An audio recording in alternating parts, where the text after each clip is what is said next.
आनंद और उत्साह के माहौल में असम के हाइलाकांदी जिले भर में छठ पूजा धूमधाम से मनाई गई। सुबह से ही शहर के विभिन्न घाटों पर श्रद्धालुओं की भीड़ उमड़ रही है। श्रद्धालुओं ने सूर्यदेव को अर्घ्य अर्पित कर शांति, समृद्धि और स्वास्थ्य जीवन की कामना की है। हर घाट को रोशनी, फूलों और रंगीन कपड़ों से सुंदर रूप से सजाया गया था। जिला प्रशासन की ओर से सुरक्षा के पुख्ता इंतजाम किए गए थे। पूरे जिले में त्योहार की खुशियों की लहर फैल गई। इस अवसर पर भाजपा कार्यकर्ता और पार्टी टिकट के दावेदार विश्वजीत कैरी ने सभी नागरिकों को हार्दिक शुभकामनाएं दी हैं। उन्होंने कहा, छठ पूजा सौहार्द और भाईचारे का एक अनोखा पर्व है जो लोगों के बीच एकता और शांति को संदेश देता है।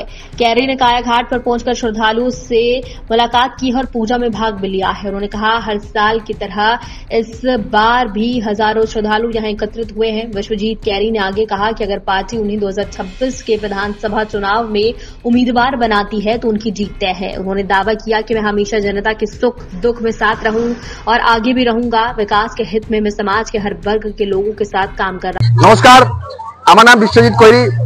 আমি 121 হাইলাকান্দি আগন্তুক নির্বাচনের বিজেপির একজন প্রার্থী হিসাবে আজকে সিংলাছড়ার এই মহত্বপূর্ণ যে ছট পর্ব এখানে উপস্থিত হয়েছি এবং এখানে উপস্থিত হয়ে দেখলাম যে এখানে হাজার হাজার ভক্তরা আজকে ছট মাইয়ার যে অর্ঘ্য আজকে আমরা অর্ঘ্য দেই। এই অর্ঘ্যটা হইল ডুবতা সুরজ, মানে যখন আমরা সূর্য অস্ত হয় এটা অর্ঘ্য দেওয়া হয় এবং আগামীকাল সকালে 4টার সময় আমরা এসে আবার এটাকে উক্তা সুরজ, যখন সূর্য উদিত হইবেন তখন অর্ঘ্য দেওয়া হইব। এটা একটা খুব বড় মহত্বপূর্ণ পর্ব এবং আমাদের বরাক ভ্যালির, আপনারা আশ্চর্য হবেন শ্রোতারা, বরাক ভ্যালির সবচেয়ে বড় পূজা আমাদের এই সিংলা বাগানে, কইয়া বাগানে এবং সিংলা বাগানে এবং আয়নাখাল বাগানে হয়ে থাকে এবং এই 3 বাগান থেকে সবচেয়ে বড় পূজা হইল আমাদের কইয়া বাগানে।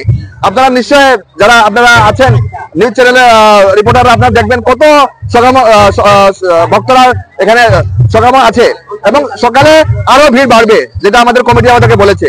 যে আমি আমার হাইলাকান্দিবাসীর এবং এই কইয়াবাসীকে ধন্যবাদ দিব কি ওনারা পূজা কমিটিকে ওনারা আমাকে আমন্ত্রণ করেছিলেন এবং এখানে আমাদেরকে এই অত বড় পূজা দেখার আমাকে সৌভাগ্য প্রাপ্ত হলো।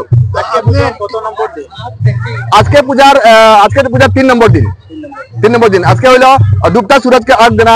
এর আগে হয় নহায়া খায়া, কালকে আসিল খরনা, আজকে হইল ডুবতা সুরজ, কালকে হইল উগতা সুরজ। কালকে পূজা শেষ হইব, পুরা দিন কালকে পূজা শেষ হইব। হ্যাঁ, এমনি দেখুন পূজা 4 দিন 5 দিনের পূজা, কিন্তু মেইন পূজা হলো আজকে আর কালকে। মেইনলি পূজা যেটা আমরা আছে মানে আমাদের গঙ্গা নদীকে আমরা গঙ্গা বলি, এই গঙ্গা দেশে আমরা আমাদের সূর্যকে অর্ঘ্য দেই।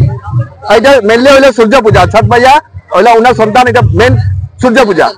তো আপনি হাইলাকান্দি আসন থেকে বিজেপির টিকিট পাইলে খেলাইতাম। তো আপনি জেলা কমিটির কি জানেন?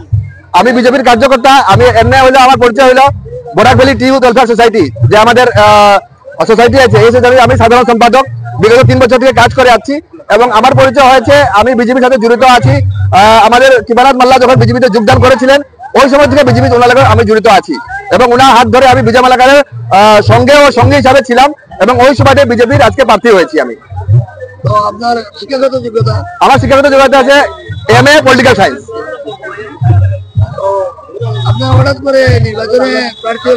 হঠাৎ করে না, আমি সংগঠনের দায়িত্ব যেদিন থেকে নিয়েছি ওই দিন থেকে 3 বছর থেকে আমি হাইলাকান্দিবাসীর সেবা করে আসতেছি এবং আমার সংগঠন এখানে খুব জুড়ে মজবুত আছে। এখানে গত এমপি ইলেকশনে আমাদের চা বাগানের দায়িত্ব ছিলাম আমি এবং আমার রাজীব গলা।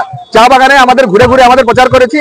আপনি দেখবেন ভিডিও ক্লিপ, আমার ফেসবুকে যাবেন দেখবেন এমপি ইলেকশনে এক জোরদার ভূমিকায় আমরা ছিলাম। এখানে যত হাইলাকান্দি বাগান আছে সব বাগানে ঘুরে এবং নট ফর বাগান হাইলাকান্দি পুরা কভার করেছি। আমাদের এমপি ইলেকশনে এমপি কে প্রচার করার জন্য জান টান দিয়ে আমরা কাজ করেছি এবং আমি 99.99% আশাবাদী আমি টিকিট পাবো। দেখুন এখানে সবচেয়ে বড় সমস্যা হয়েছে হাইলাকান্দিবাসী ফ্ল্যাট। আমার যদি নির্বাচিত আমি হই তাহলে ফ্ল্যাট থেকে নিজাত করার জন্য যা করতে লাগবে আমি করব, এটা আমার ফার্স্ট থাকবে।